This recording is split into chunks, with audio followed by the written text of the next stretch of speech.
Jane Eyre, by Charlotte Bronte. Chapter 37.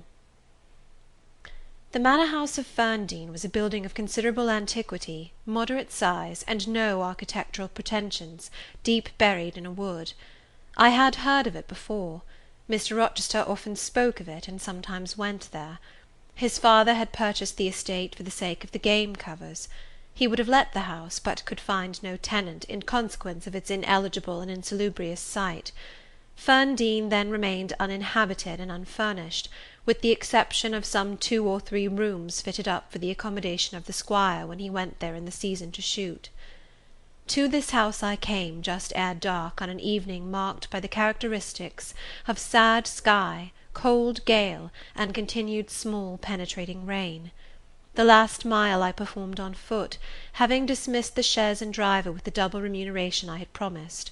Even when within a very short distance of the manor house, you could see nothing of it, so thick and dark grew the timber of the gloomy wood about it. Iron gates between granite pillars showed me where to enter, and passing through them, I found myself at once in the twilight of close-ranked trees. There was a grass-grown track descending the forest aisle between hoar and knotty shafts and under-branched arches. I followed it, expecting soon to reach the dwelling, but it stretched on and on, it would far and farther, no sign of habitation or grounds was visible. I thought I had taken a wrong direction and lost my way.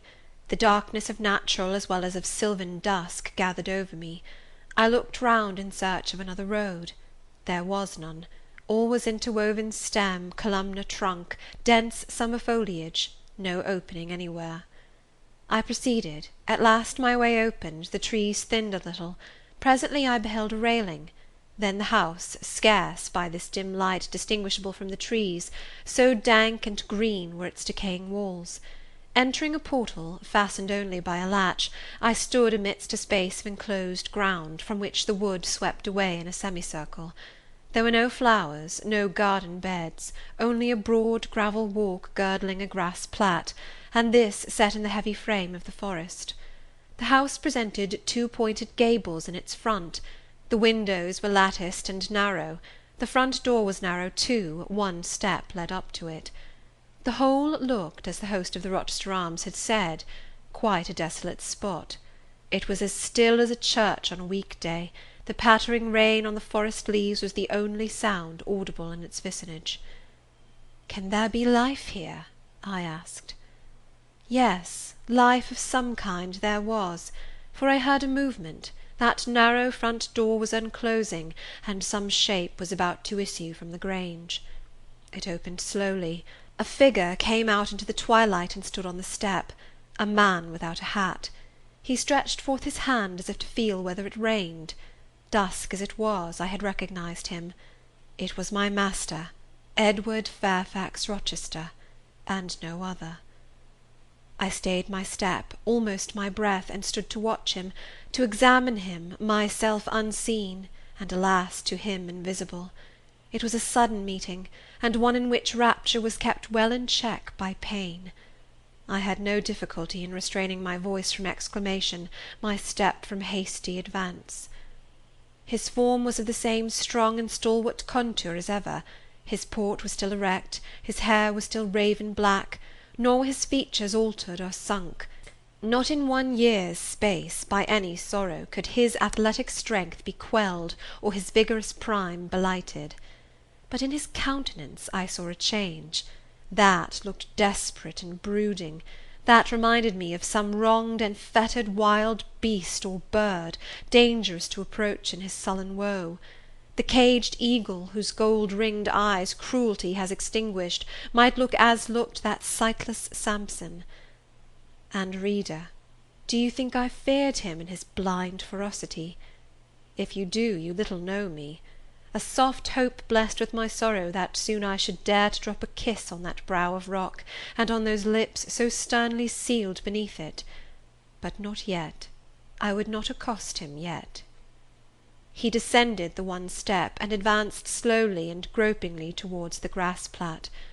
Where was his daring stride now? Then he paused, as if he knew not which way to turn. He lifted his hand and opened his eyelids. gazed blank and with a straining effort on the sky, and toward the amphitheatre of trees, one saw that all to him was void darkness. He stretched his right hand; the left arm, the mutilated one, he kept hidden in his bosom. He seemed to wish by touch to gain an idea of what lay around him. He met but vacancy still, for the trees were some yards off from where he stood. He relinquished the endeavour, folded his arms, and stood quiet and mute in the rain, now falling fast on his uncovered head. At this moment John approached him from some quarter. "Will you take my arm, sir?" he said. "There is a heavy shower coming on. Had you not better go in?" "Let me alone," was the answer. John withdrew without having observed me. Mr. Rochester now tried to walk about. Vainly; all was too uncertain. He groped his way back to the house, and re-entering it, closed the door. I now drew near and knocked. John's wife opened for me. "Mary," I said, "how are you?" She started as if she had seen a ghost. I calmed her. To her hurried, "Is it really you, miss, come at this late hour to this lonely place?" I answered by taking her hand, and then I followed her into the kitchen, where John now sat by a good fire. I explained to them in few words that I had heard all which had happened since I left Thornfield, and that I was come to see Mr. Rochester. I asked John to go down to the turnpike house, where I had dismissed the chaise, and bring my trunk, which I had left there; and while I removed my bonnet and shawl, I questioned Mary as to whether I could be accommodated at the manor house for the night; and finding that arrangements to that effect, though difficult, would not be impossible, I informed her I should stay. Just at that moment the parlour bell rang. "When you go in," said I, "tell your master that a person wishes to speak to him, but do not give my name." "I don't think he will see you," she answered. "He refuses everybody." When she returned, I inquired what he had said. "You are to send in your name and your business," she replied. She then proceeded to fill a glass with water, and place it on a tray, together with candles. "Is that what he rang for?" I asked. "Yes. He always has candles brought in at dark, though he is blind." "Give the tray to me. I will carry it in." I took it from her hand. She pointed me out to the parlour door. The tray shook as I held it. The water spilled from the glass. My heart struck my ribs loud and fast. Mary opened the door for me, and shut it behind me. This parlour looked gloomy. A neglected handful of fire burnt low in the grate, and leaning over it, with his head supported against the high old-fashioned mantelpiece, appeared the blind tenant of the room. His old dog, Pilot, lay on one side, removed out of the way, and coiled up as if afraid of being inadvertently trodden upon. Pilot pricked up his ears when I came in. Then he jumped up, with a yelp and a whine, and bounded towards me. He almost knocked the tray from my hands. I set it on the table, then patted him, and said softly, "Lie down." Mr. Rochester turned mechanically to see what the commotion was, but as he saw nothing, he returned and sighed. "Give me the water, Mary," he said. I approached him with the now only half-filled glass. Pilot followed me, still excited. "What is the matter?" he inquired. "Down, Pilot," I again said. He checked the water on its way to his lips, and seemed to listen. He drank, and put the glass down. "This is you, Mary, is it not?" "Mary is in the kitchen," I answered. He put out his hand with a quick gesture, but not seeing where I stood, he did not touch me. "Who is this? Who is this?" he demanded, trying, as it seemed, to see with those sightless eyes, unavailing and distressing attempt. "Answer me! Speak again!" he ordered, imperiously and aloud. "Will you have a little more water, sir? I spilt half of what was in the glass," I said. "Who is it? What is it? Who speaks?" "Pilot knows me, and John and Mary know I am here. I came only this evening," I answered. Great God! What delusion has come over me? What sweet madness has seized me? No delusion, no madness. Your mind, sir, is too strong for delusion, your health too sound for frenzy. And where is the speaker? Is it only a voice? Oh, I cannot see, but I must feel, or my heart will stop and my brain burst. Whatever, whoever you are, be perceptible to the touch, or I cannot live." He groped. I arrested his wandering hand, and prisoned it in both mine. "Her very fingers," he cried, "her small, slight fingers. If so, there must be more of her." The muscular hand broke from my custody, my arm was seized, my shoulder, neck, waist, I was entwined and gathered to him. "Is it Jane? What is it? This is her shape, this is her size?" "And this is her voice," I added. "She is all here, her heart too. God bless you, sir. I am glad to be so near you again." "Jane Eyre, Jane Eyre," was all he said. "My dear master," I answered, "I am Jane Eyre. I have found you out. I am come back to you." "In truth? In the flesh? My living Jane?" "You touch me, sir. You hold me, and fast enough. I am not cold like a corpse, nor vacant like air, am I?" "My living darling, these are certainly her limbs, and these her features. But I cannot be so blessed, after all my misery. It is a dream, such dreams as I have had at night when I have clasped her once more to my heart, as I do now, and kissed her, as thus, and felt that she loved me, and trusted that she would not leave me. Which I never will, sir, from this day. Never will, says the vision. But I always woke and found it an empty mockery, and I was desolate and abandoned, my life dark, lonely, hopeless, my soul athirst and forbidden to drink, my heart famished and never to be fed. Gentle, soft dream, nestling in my arms now, you will fly too, as your sisters have all fled before you. But kiss me before you go. Embrace me, Jane." "There, sir, and there." I pressed my lips to his once brilliant and now rayless eyes. I swept his hair from his brow, and kissed that too. He suddenly seemed to arouse himself. The conviction of the reality of all this seized him. "It is you, is it, Jane? You are come back to me, then?" "I am." "And you do not lie dead in some ditch under some stream? And you are not a pining outcast among strangers?" "No, sir. I am an independent woman now." "Independent? What do you mean, Jane?" "My uncle in Madeira is dead, and he left me £5,000. "Ah, this is practical, this is real," he cried. "I should never dream that. Besides, there is that peculiar voice of hers, so animating and piquant as well as soft. It cheers my withered heart. It puts life into it. What, Janet? Are you an independent woman? A rich woman?" "If you won't let me live with you, I can build a house of my own, close up to your door, and you may come and sit in my parlour when you want company of an evening." "But as you are rich, Jane, you have now, no doubt, friends who will look after you, and do not suffer you to devote yourself to a blind lamenter like me." "I told you I am independent, sir, as well as rich. I am my own mistress." "And you will stay with me?" "Certainly, unless you object. I will be your neighbour, your nurse, your housekeeper. I find you lonely. I will be your companion, to read to you, to walk with you, to sit with you, to wait on you, to be eyes and hands to you. Cease to look so melancholy, my dear master. You shall not be left desolate so long as I live." He replied not. He seemed serious, abstracted. He sighed. He half opened his lips as if to speak. He closed them again. I felt a little embarrassed. Perhaps I had too rashly overleaped conventionalities, and he, like St. John, saw impropriety in my inconsiderateness. I had indeed made my proposal from the idea that he wished and would ask me to be his wife. An expectation, not the less certain because unexpressed, had buoyed me up, that he would claim me at once as his own.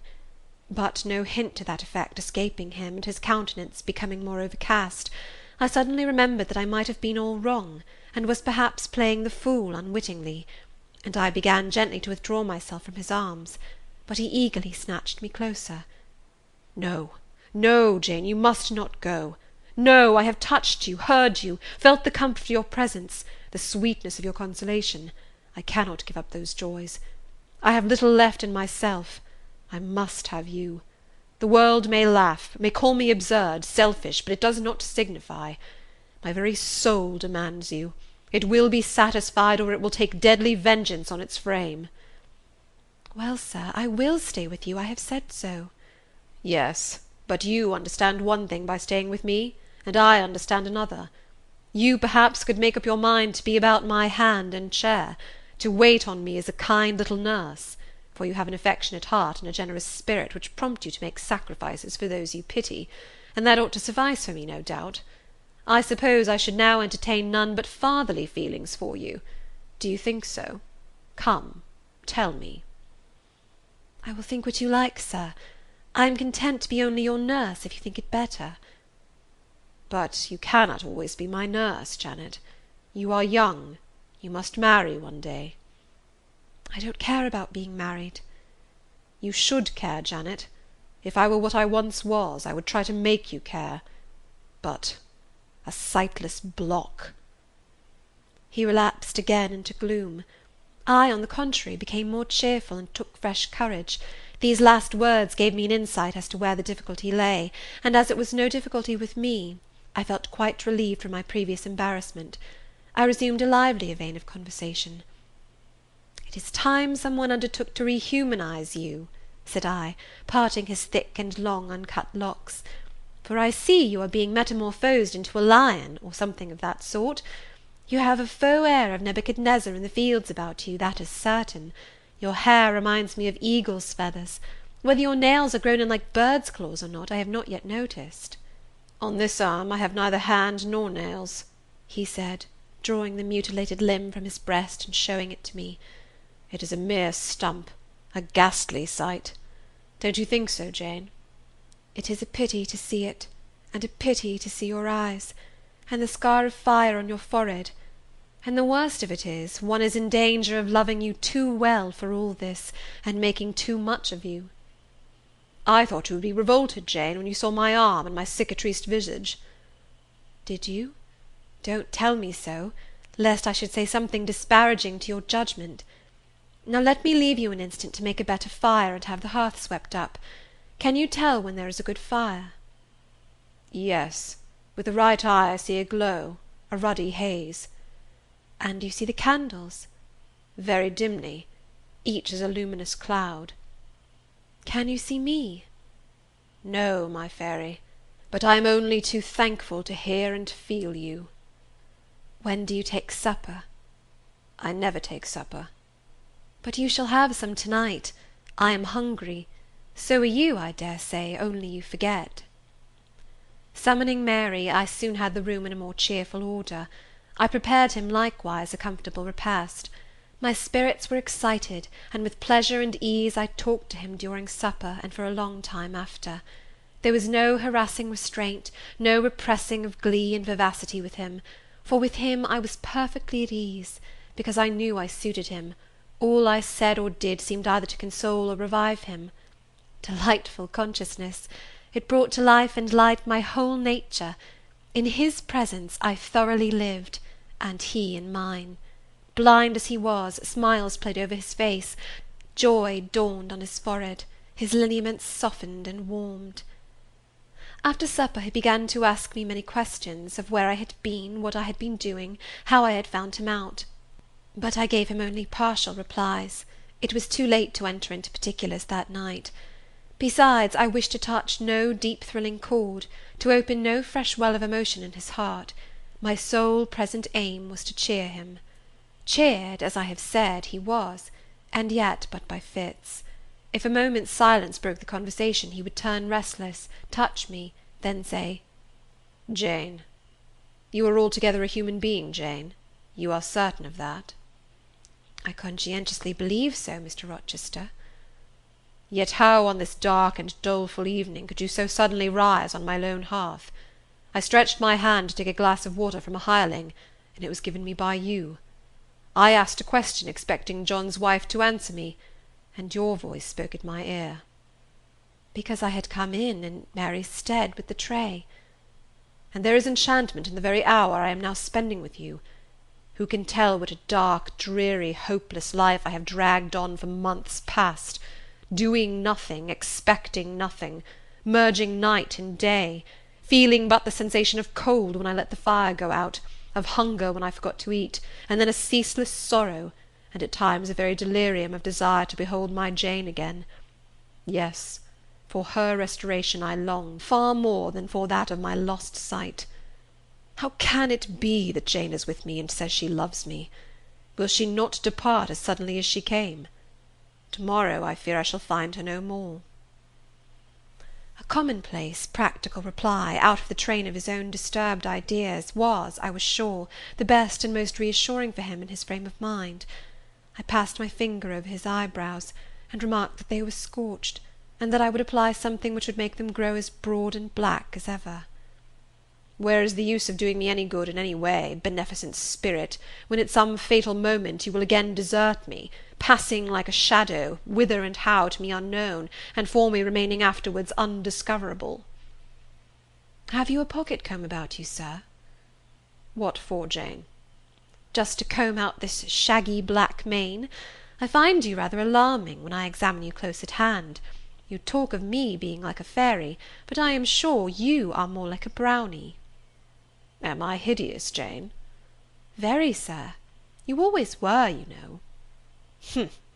The wickedness has not been taken out of you, wherever you have sojourned. Yet I have been with good people, far better than you, 100 times better people, possessed of ideas and views you never entertained in your life, quite more refined and exalted. Who the deuce have you been with? If you twist in that way, you will make me pull the hair out of your head, and then I think you will cease to entertain doubts of my substantiality. Who have you been with, Jane? You shall not get it out of me to-night, sir. You must wait till to-morrow. To leave my tale half told will, you know, be a sort of security that I shall appear at your breakfast-table to finish it. By the by, I must not mind to rise on your hearth with only a glass of water then. I must bring an egg at the least, to say nothing of fried ham. You mocking changeling, fairy born and human bred, you make me feel as I have not these 12 months. If Saul could have had you for his David, the evil spirit would have been exorcised without the aid of the harp. There, sir, you are redd up and made decent. Now I'll leave you.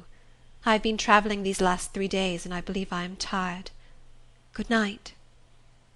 Just one word, Jane. Were there only ladies in the house where you have been? I laughed and made my escape, still laughing as I ran upstairs. A good idea, I thought with glee.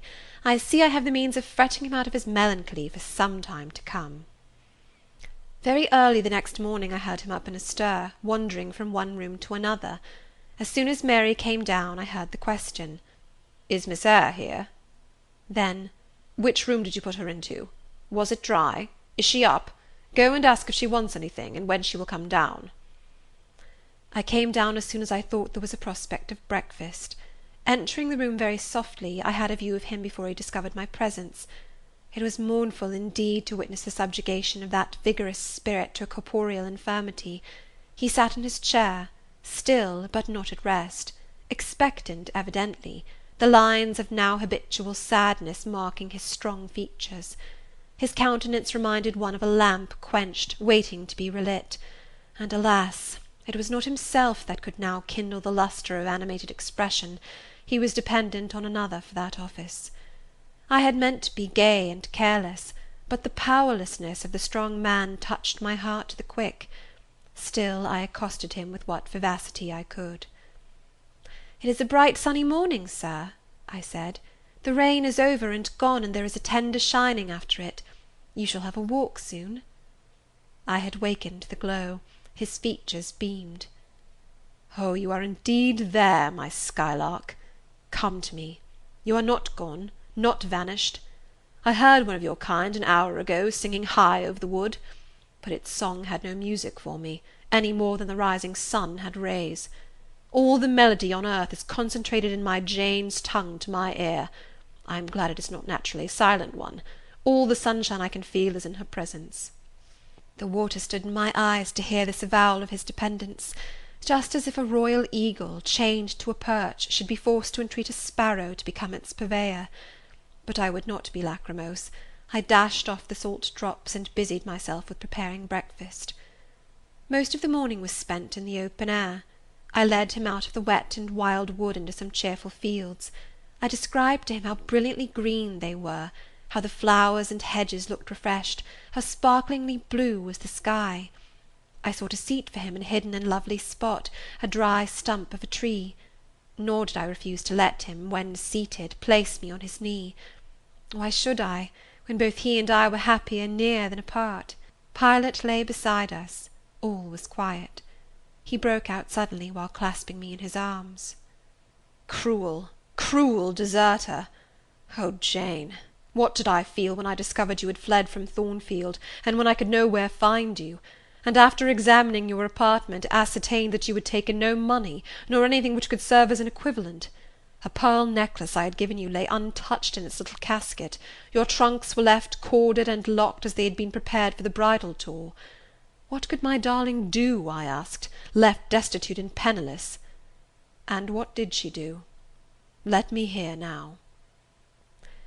Thus urged, I began the narrative of my experience for the last year. I softened considerably what related to the 3 days of wandering and starvation, because to have told him all would have been to inflict unnecessary pain. The little I did say lacerated his faithful heart deeper than I wished. I should not have left him thus, he said, without any means of making my way. I should have told him my intention. I should have confided in him. He would never have forced me to be his mistress. Violent as he had seemed in his despair, he in truth loved me far too well and too tenderly to constitute himself my tyrant. He would have given me half his fortune, without demanding so much as a kiss in return, rather than I should have flung myself friendless on the wide world. I had endured, he was certain, more than I had confessed to him. Well, whatever my sufferings had been, they were very short, I answered. And then I proceeded to tell him how I had been received at Moor House, how I had obtained the office of schoolmistress, etc. The accession of fortune, the discovery of my relations, followed in due order. Of course, St. John Rivers's name came in frequently in the progress of my tale. When I had done, that name was immediately taken up. "This St. John, then, is your cousin?" "Yes." "You have spoken of him often. Do you like him?" "He was a very good man, sir. I could not help liking him." "A good man? Does that mean a respectable, well-conducted man of 50, or what does it mean?" "St. John was only 29, sir." "Jeune encore, as the French say. Is he a person of low stature, phlegmatic and plain? A person whose goodness consists rather in his guiltlessness of vice than in his prowess in virtue?" "He is untiringly active. Great and exalted deeds are what he lives to perform." "But his brain, that is probably rather soft. He means well, but you shrug your shoulders to hear him talk." "He talks little, sir. What he does say is ever to the point. His brain is first rate. I should think not impressible, but vigorous." "Is he an able man, then?" "Truly able." "A thoroughly educated man?" "St. John is an accomplished and profound scholar." "His manners, I think you said, are not to your taste, priggish and parsonic?" "I never mentioned his manners, but unless I had a very bad taste, they must suit it. They are polished, calm, and gentlemanlike." "His appearance, I forget what description you gave of his appearance. A sort of raw curate, half strangled with his white neckcloth, and stilted up on his thick-soled high-lows, eh?" "St. John dresses well. He is a handsome man, tall, fair, with blue eyes and a Grecian profile." Aside. "Damn him." To me. "Did you like him, Jane?" "Yes, Mr. Rochester, I liked him, but you asked me that before." I perceived, of course, the drift of my interlocutor. Jealousy had got hold of him. She stung him, but the sting was salutary. It gave him respite from the gnawing fang of melancholy. I would not, therefore, immediately charm the snake. "Perhaps you would not rather sit any longer on my knee, Miss Eyre?" was the next somewhat unexpected observation. "Why not, Mr. Rochester?" "The picture you have just drawn is suggestive of rather a too overwhelming contrast. Your words have delineated very prettily a graceful Apollo. He is present to your imagination, tall, fair, blue-eyed, with a Grecian profile. Your eyes dwell on a Vulcan, A real blacksmith, brown, broad-shouldered, and blind and lame into the bargain." "I never thought of it before, but you certainly are rather like Vulcan, sir." "Well, you can leave me, ma'am, but before you go," and he retained me by a firmer grasp than ever, "you will be pleased just to answer me a question or two." He paused. "What questions, Mr. Rochester?" Then followed this cross-examination. "St. John made you schoolmistress of Morton before he knew you were his cousin?" "Yes." "You would often see him? He would visit the school sometimes?" "Daily." "He would approve of your plans, Jane? I know they would be clever, for you are a talented creature." "He approved of them, yes." "He would discover many things in you he could not have expected to find? Some of your accomplishments are not ordinary." "I don't know about that." "You had a little cottage near the school, you say. Did he ever come to see you?" "Now and then." "Of an evening?" "Once or twice." A pause. "How long did you reside with him and his sisters after the cousinship was discovered?" 5 months. "Did Rivers spend much time with the ladies of his family?" "Yes, the back parlour was both his study and ours. He sat near the window, and we by the table." "Did he study much?" "A good deal." "What?" "Hindostani." "And what did you do meantime?" "I learnt German at first." "Did he teach you?" "He did not understand German." "Did he teach you nothing?" "A little Hindostani." "Rivers taught you Hindostani?" "Yes, sir." "And his sisters also?" "No." "Only you?" "Only me." "Did you ask to learn?" "No." "He wished to teach you?" "Yes." A second pause. "Why did he wish it? Of what use could Hindostani be to you?" "He intended me to go with him to India." "Ah, here I reach the root of the matter. He wanted you to marry him." "He asked me to marry him." "That is a fiction, an impudent invention to vex me." "I beg your pardon, it is the literal truth. He asked me more than once, and was as stiff about urging his point as ever you could be." "Miss Eyre, I repeat it, you can leave me. How often am I to say the same thing? Why do you remain pertinaciously perched on my knee, when I have given you notice to quit?" "Because I am comfortable there." "No, Jane, you are not comfortable there, because your heart is not with me. It is with this cousin, this St. John. Oh, till this moment, I thought my little Jane was all mine. I had a belief she loved me even when she left me. This was an Adam of sweet and much bitter. Long as we have been parted, hot tears as I have wept over our separation, I never thought that while I was mourning her, she was loving another. But it is useless grieving. Jane, leave me. Go and marry Rivers." "Shake me off, then, sir. Push me away, for I'll not leave you of my own accord." "Jane, I ever like your tone of voice. It still renews hope. It sounds so truthful. When I hear it, it carries me back a year. I forget that you have formed a new tie. But I am not a fool. Go." "Where must I go, sir?" "Your own way, with the husband you have chosen." "Who is that?" "You know, this St. John Rivers." "He is not my husband, nor ever will be. He does not love me. I do not love him. He loves, as he can love, and that is not as you love, a beautiful young lady called Rosamond. He wished to marry me only because he thought I should make a suitable missionary's wife, which she would not have done. He is good and great, but severe; and for me cold as an iceberg. He is not like you, sir. I am not happy at his side, nor near him, nor with him. He has no indulgence for me, no fondness. He sees nothing attractive in me, not even youth, only a few useful mental points. Then I must leave you, sir, to go to him." I shuddered involuntarily, and clung instinctively closer to my blind but beloved master. He smiled. "What, Jane? Is this true? Is such really the state of matters between you and Rivers?" "Absolutely, sir. Oh, you need not be jealous. I wanted to tease you a little to make you less sad. I thought anger would be better than grief. But if you wish me to love you, could you but see how much I do love you, you would be proud and content. All my heart is yours, sir. It belongs to you, and with you it would remain, were fate to exile the rest of me from your presence for ever." Again, as he kissed me, painful thoughts darkened his aspect. "My seared vision, my crippled strength," he murmured regretfully.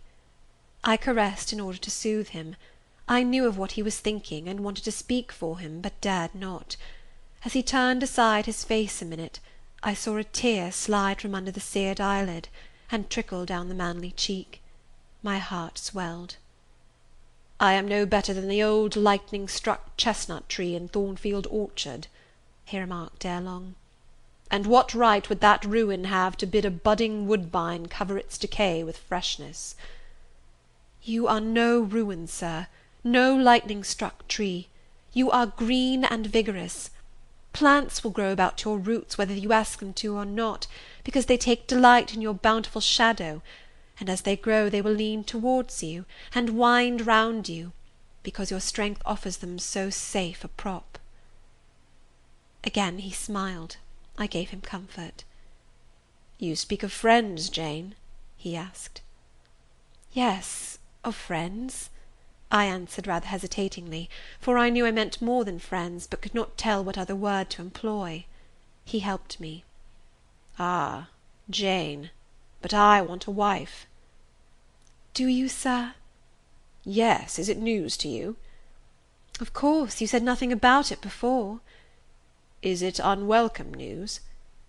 "That depends on circumstances, sir, on your choice." "Which you shall make for me, Jane. I will abide by your decision." "Choose then, sir, her who loves you best." "I will at least choose her I love best. Jane, will you marry me?" "Yes, sir." "A poor blind man whom you will have to lead about by the hand?" "Yes, sir." "A crippled man 20 years older than you, whom you will have to wait on?" "Yes, sir." "Truly, Jane?" "Most truly, sir." "Oh, my darling, God bless you and reward you." "Mr. Rochester, if ever I did a good deed in my life, if ever I thought a good thought, if ever I prayed a sincere and blameless prayer, if ever I wished a righteous wish, I am rewarded now. To be your wife is for me to be as happy as I can be on earth." "Because you delight in sacrifice?" "Sacrifice? What do I sacrifice? Famine for food, expectation for content, to be privileged to put my arms round what I value, to press my lips to what I love, to repose on what I trust, is that to make a sacrifice? If so, then certainly I delight in sacrifice." "And to bear with my infirmities, Jane, to overlook my deficiencies?" "Which are none, sir, to me. I love you better now, when I can really be useful to you, than I did in your state of proud independence, when you disdained every part but that of the giver and protector." "Hitherto I have hated to be helped, to be led. Henceforth I feel I shall hate it no more. I did not like to put my hand into a hireling's, but it is pleasant to feel it circled by Jane's little fingers. I preferred utter loneliness to the constant attendance of servants, but Jane's soft ministry will be a perpetual joy. Jane suits me. Do I suit her?" "To the finest fibre of my nature, sir." "The case being so, we have nothing in the world to wait for. We must be married instantly." He looked and spoke with eagerness. His old impetuosity was rising. "We must become one flesh without any delay, Jane. There is but the licence to get. Then we marry." "Mr. Rochester, I have just discovered the sun is far declined from its meridian, and Pilot has actually gone home to his dinner. Let me look at your watch." "Fasten it into your girdle, Janet, and keep it henceforward. I have no use for it." "It is nearly 4 o'clock in the afternoon, sir. Don't you feel hungry?" "The 3rd day from this must be our wedding day, Jane. Never mind fine clothes and jewels now, all that is not worth a fillip." "The sun has dried up all the raindrops, sir. The breeze is still. It is quite hot." "Do you know, Jane, I have your little pearl necklace at this moment fastened round my bronze scrag under my cravat. I have worn it since the day I lost my only treasure, as a memento of her." "We will go home through the wood. That will be the shadiest way." He pursued his own thoughts without heeding me. "Jane, you think me, I dare say, an irreligious dog, but my heart swells with gratitude to the beneficent God of this earth just now. He sees not as man sees, but far clearer; judges not as man judges, but far more wisely. I did wrong. I would have sullied my innocent flower, breathed guilt on its purity. The Omnipotent snatched it from me. I, in my stiff-necked rebellion, almost cursed the dispensation. Instead of bending to the decree, I defied it. Divine justice pursued its course. Disasters came thick on me. I was forced to pass through the valley of the shadow of death. His chastisements are mighty, and one smote me which has humbled me forever. You know I was proud of my strength. But what is it now, when I must give it over to foreign guidance as a child does its weakness? Of late, Jane, only of late, I began to see and acknowledge the hand of God in my doom. I began to experience remorse, repentance, the wish for reconcilement to my Maker. I began sometimes to pray. Very brief prayers they were, but very sincere. Some days since, nay, I can number them, 4, it was last Monday night, a singular mood came over me, one in which grief replaced frenzy, sorrow sullenness. I had long had the impression that since I could nowhere find you, you must be dead. Late that night, perhaps it might be between 11 and 12 o'clock, ere I retired to my dreary rest, I supplicated God, that if it seemed good to him, I might soon be taken from this life, and admitted to that world to come, where there was still hope of rejoining Jane. I was in my own room, and sitting by the window, which was open. It soothed me to feel the balmy night air, though I could see no stars, and only by a vague luminous haze knew the presence of a moon. I longed for thee, Janet. Oh, I longed for thee both with soul and flesh. I asked of God, at once in anguish and humility, if I had not been long enough desolate, afflicted, tormented, and might not soon taste bliss and peace once more. That I merited all I endured, I acknowledged; that I could scarcely endure more, I pleaded; and the Alpha and Omega of my heart's wishes broke involuntarily from my lips the words, "Jane, Jane, Jane!" "Did you speak those words aloud?" "I did, Jane. If any listener had heard me, he would have thought me mad. I pronounced them with such frantic energy." "And it was last Monday night, somewhere near midnight?" "Yes, but the time is of no consequence. What followed is the strange point. You will think me superstitious. Some superstition I have in my blood, and always had. Nevertheless, this is true. True at least it is that I heard what I now relate. As I exclaimed, 'Jane, Jane, Jane!' a voice, I cannot tell whence the voice came, but I know whose voice it was, replied, 'I am coming, wait for me,' and a moment after went whispering on the wind the words, 'Where are you?' I'll tell you, if I can, the idea, the picture these words opened to my mind, yet it is difficult to express what I want to express. Ferndean is buried, as you see, in a heavy wood, where sound falls dull, and dies unreverberating. 'Where are you?' seemed spoken amongst mountains, for I heard a hill-sent echo repeat the words. Cooler and fresher at the moment the gale seemed to visit my brow, I could have deemed that in some wild lone scene I and Jane were meeting. In spirit, I believe we must have met. You no doubt were at that hour in unconscious sleep, Jane. Perhaps your soul wandered from its cell to comfort mine, for those were your accents, as certain as I live, they were yours. Reader, it was on Monday night, near midnight, that I too had received the mysterious summons. Those were the very words by which I replied to it. I listened to Mr. Rochester's narrative, but made no disclosure in return. The coincidence struck me as too awful and inexplicable to be communicated or discussed. If I told anything, my tale would be such as must necessarily make a profound impression on the mind of my hearer, and that mind, yet from its sufferings too prone to gloom, needed not the deeper shade of the supernatural. I kept these things then, and pondered them in my heart. "You cannot now wonder," continued my master, "that when you rose upon me so unexpectedly last night, I had difficulty in believing you any other than a mere voice and vision, something that would melt to silence and annihilation, as the midnight whisper and mountain echo had melted before. Now I thank God. I know it to be otherwise. Yes, I thank God." He put me off his knee, rose, and reverently lifting his hat from his brow, and bending his sightless eyes to the earth, he stood in mute devotion. Only the last words of the worship were audible. "I thank my Maker, that in the midst of judgment he has remembered mercy. I humbly entreat my Redeemer to give me strength to lead henceforth a purer life than I have done hitherto." Then he stretched his hand out to be led. I took that dear hand, held it a moment to my lips, then let it pass round my shoulder. Being so much lower of stature than he, I served both for his prop and guide. We entered the wood, and wended homeward. Reader, I married him. A quiet wedding we had. He and I, the parson and clerk, were alone present. When we got back from church, I went into the kitchen of the manor house, where Mary was cooking the dinner and John cleaning the knives, and I said, "Mary, I have been married to Mr. Rochester this morning."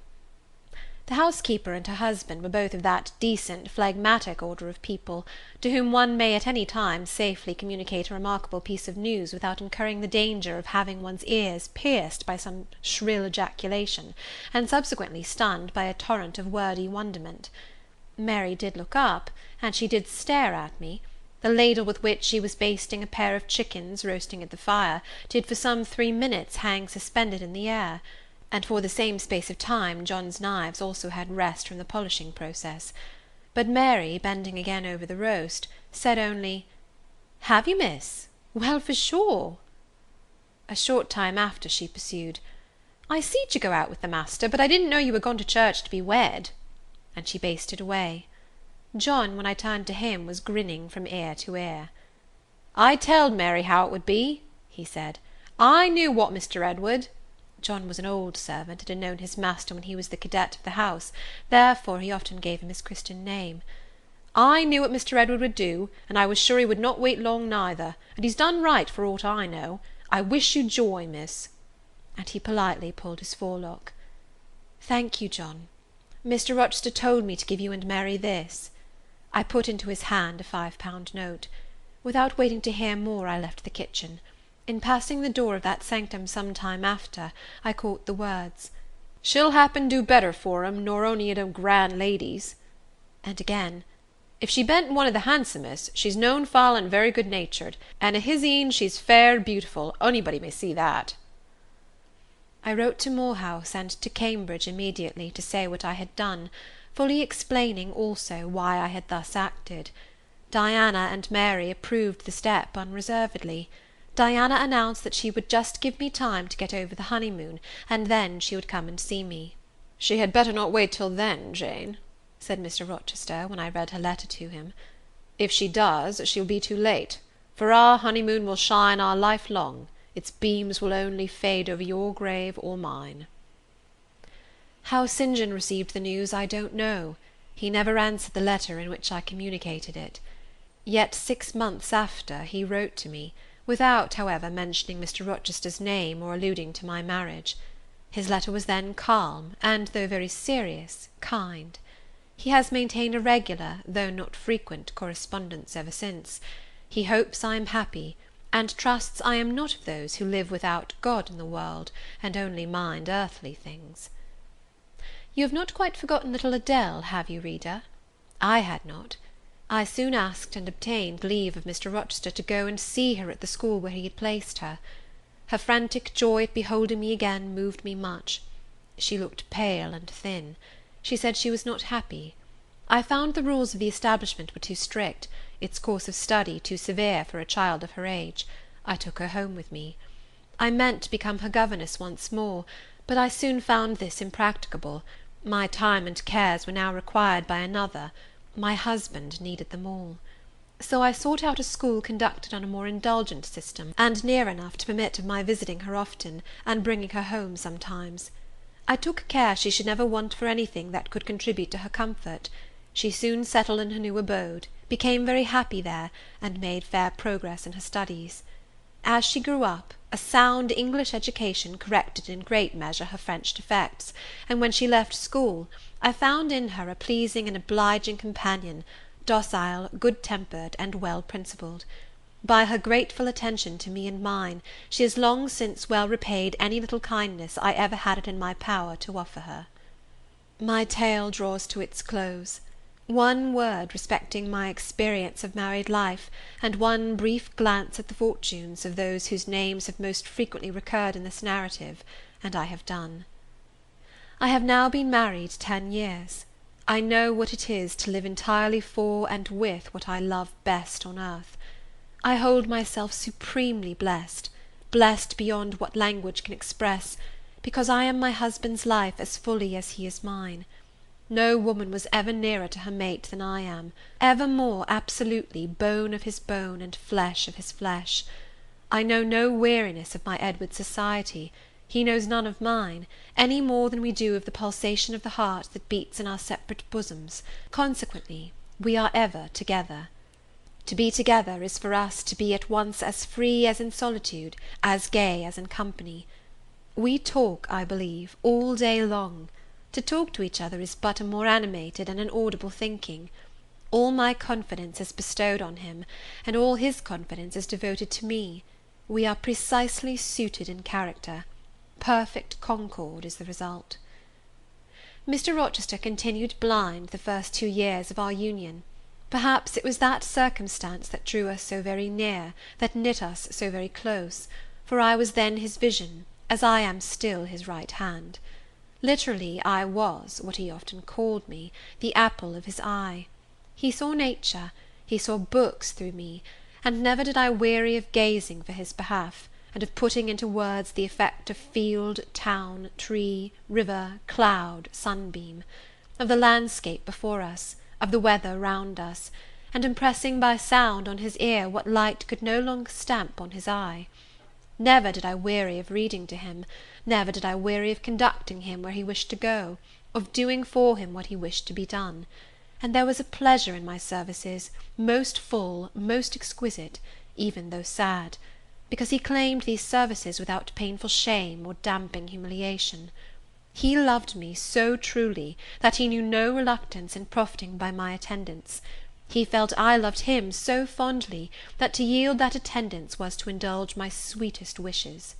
One morning at the end of the 2 years, as I was writing a letter to his dictation, he came and bent over me, and said, "Jane, have you a glittering ornament round your neck?" I had a gold watch chain. I answered, "Yes." "And have you a pale blue dress on?" I had. He informed me then, that for some time he had fancied the obscurity clouding one eye was becoming less dense, and that now he was sure of it. He and I went up to London. He had the advice of an eminent oculist, and he eventually recovered the sight of that one eye. He cannot now see very distinctly, he cannot read or write much, but he can find his way without being led by the hand. The sky is no longer a blank to him, the earth no longer a void. When his first-born was put into his arms, he could see that the boy had inherited his own eyes as they once were, large, brilliant, and black. On that occasion, he again, with a full heart, acknowledged that God had tempered judgment with mercy. My Edward and I then are happy, and the more so, because those we most love are happy likewise. Diana and Mary Rivers are both married. Alternately, once every year, they come to see us, and we go to see them. Diana's husband is a captain in the navy, a gallant officer and a good man.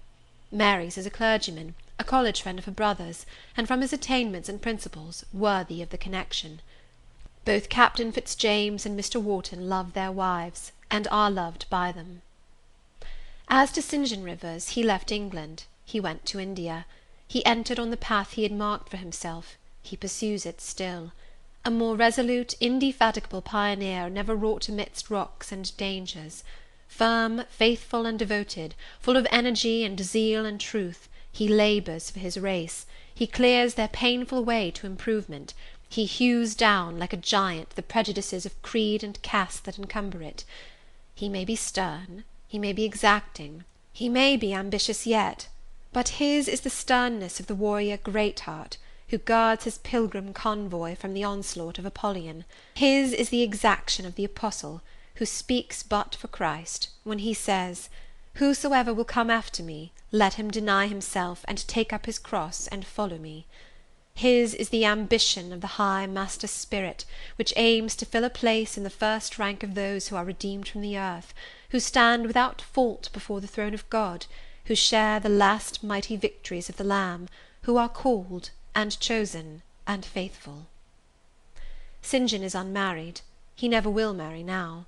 Himself has hitherto sufficed to the toil, and the toil draws near its close, his glorious sun hastens to its setting. The last letter I received from him drew from my eyes human tears, and yet filled my heart with divine joy. He anticipated his sure reward, his incorruptible crown. I know that a stranger's hand will write to me next, to say that the good and faithful servant has been called at length into the joy of his Lord. And why weep for this? No fear of death will darken St. John's last hour. His mind will be unclouded, his heart will be undaunted, his hope will be sure, his faith steadfast. His own words are a pledge of this. "My Master," he says, "has forewarned me. Daily he announces more distinctly, 'Surely I come quickly,' and hourly I more eagerly respond, 'Amen. Even so come, Lord Jesus.'"